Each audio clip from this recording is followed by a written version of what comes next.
of Drive, Nicolas. And he has some guests to introduce you to. Well, God, it's a little early still. Well, straight from the bar is Ryan Gosling.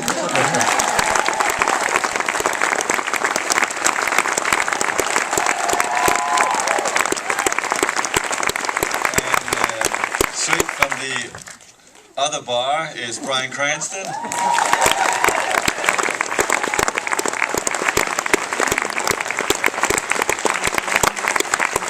And straight from his hotel suite is Albert Brooks. So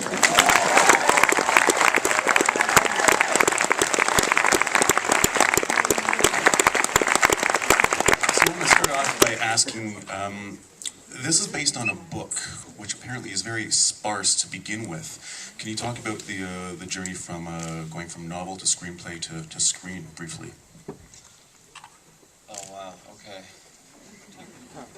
Well, it's based on a book by James Salas, which is really, really good, and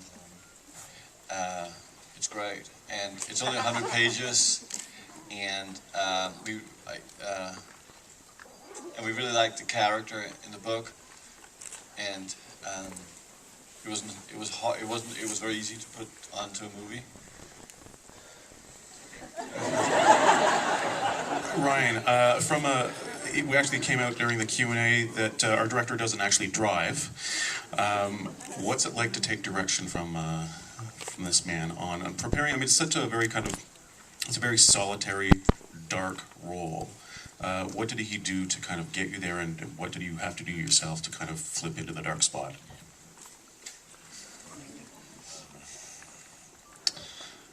Well, I just went to bed an hour ago, so I'm just gonna take it easy on me.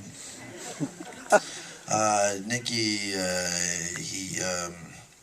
first of all, it's important to know that everything he did when he was a kid, his mother told him he was a genius, right? And he believed it, whether it was true or not, and it's become true, I think. And he has a beautiful and spiritually attuned wife named Liv. She gave him this like blanket to wrap around his stomach while we shot to keep it as chi. And so he would just walk around set with this little blanket on his tummy and tuck his little iPod into it, and he would listen to music all day on set. And he would, even when you're in the takes, he'd just be listening to music and crying. He'd just walk around set crying, and then he would hug you. He'd hug you for a long time, and then he'd look you in the eyes and say, "Go with God."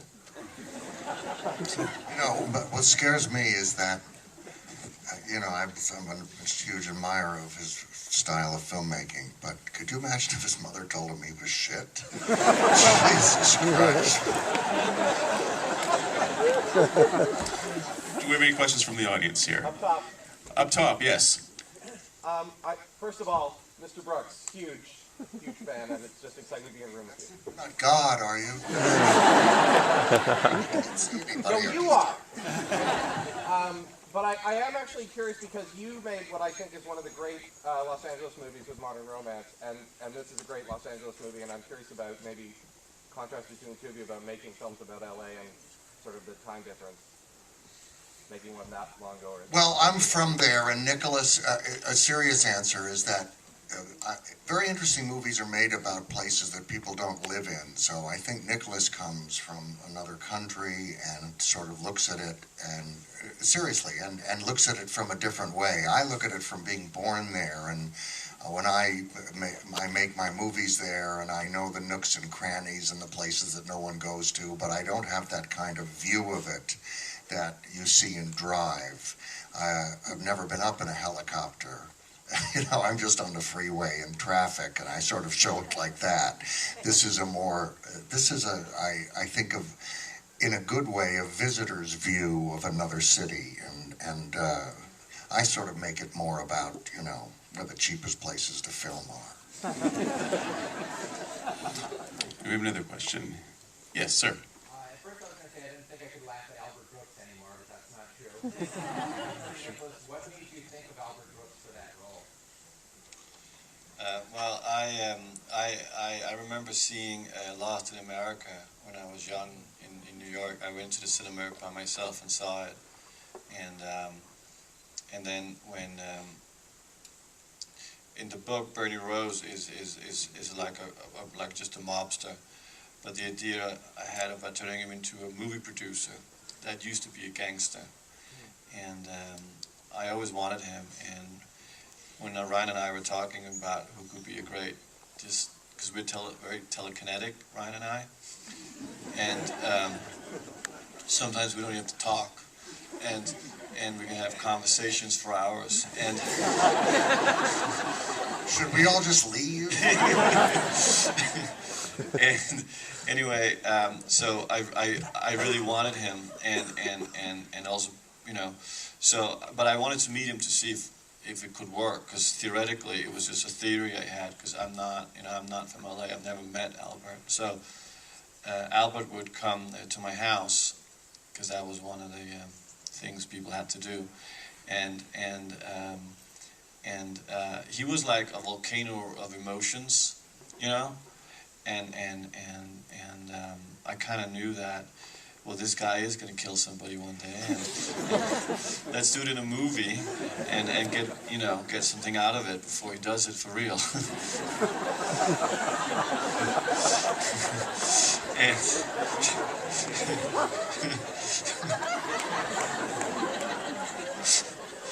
and The Danish are nuts. They don't understand this kind of.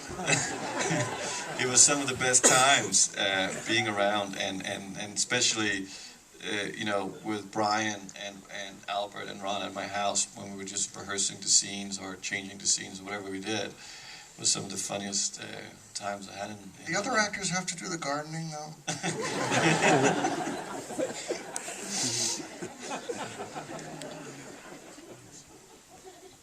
And oh, by the way, I recognize that he was quite peculiar with certain things around him and how he behaves with things. So this idea of that he kills people with knives and never with a gun, and there was a kind of mirrored image of the driver, how he would kill people, and that he was all basically called Bernie the Knife when he was younger, because he would kill you with knives and you never knew when it was going to come. And I felt that Albert would be that kind of a killer. Not done yet. Apparently he's also Bernie the Fork. Any cutlery will do. We just heard that's the name of the ride at Disneyland. Bernie the Spoon comes in the sequel. Wait till you see that. When I saw the film in Cannes, I was, as soon as the font came up for the film and the music started, I knew I was in. Can you talk about your influences for the film? Because it's very evocative of another era of cinema. Well, the font base I just stole from Risky Business. But I mean, Matt Newman, the editor on the movie, has edited most of my films, and he would come to Los Angeles, and then we would cut the movie at my house, and it was a great way to make a film, because first of all, just Ryan and I had become one person at that point. So it was like a David Lynch movie, you know? It's like, and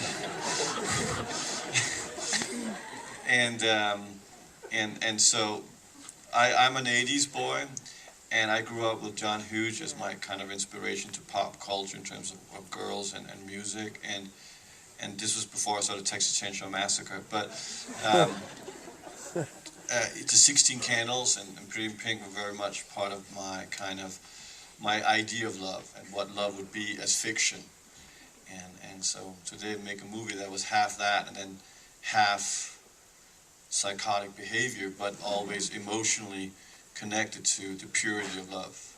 It's kind of interesting. It's kind of the Grimm's fairy tales. So it's kind of 16 Candles meets Taxi Driver? No, Ryan had a much better description. He was Pretty in Pink with a head smash. I think we got time for one last question here. Who is... Yes?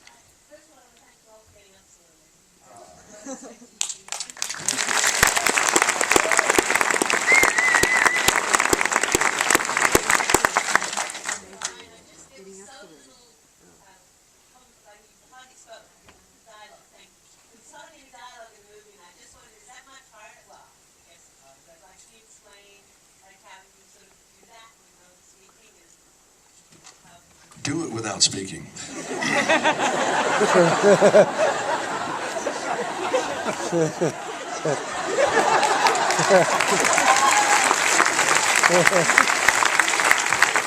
asked the same question at the artist premiere. And actually, because we didn't have a chance to talk about this last night, at the end during the credits, when you have special thanks, there's a special thanks to the director Alexander Jodorowsky, the director of El Topo. How did that come about, or what's that represent? Well, I'm very dear friends with Jodorowsky, and when I told him that I was going to Los Angeles to do a movie, and you're always nervous about what's going to happen because it's just crazy. And he said, well, whatever you do, if they try to come at you with their knives, just nod and smile constantly at them. So I felt it should be interesting. On that note, thank you very much, and tell your friends about Bryan.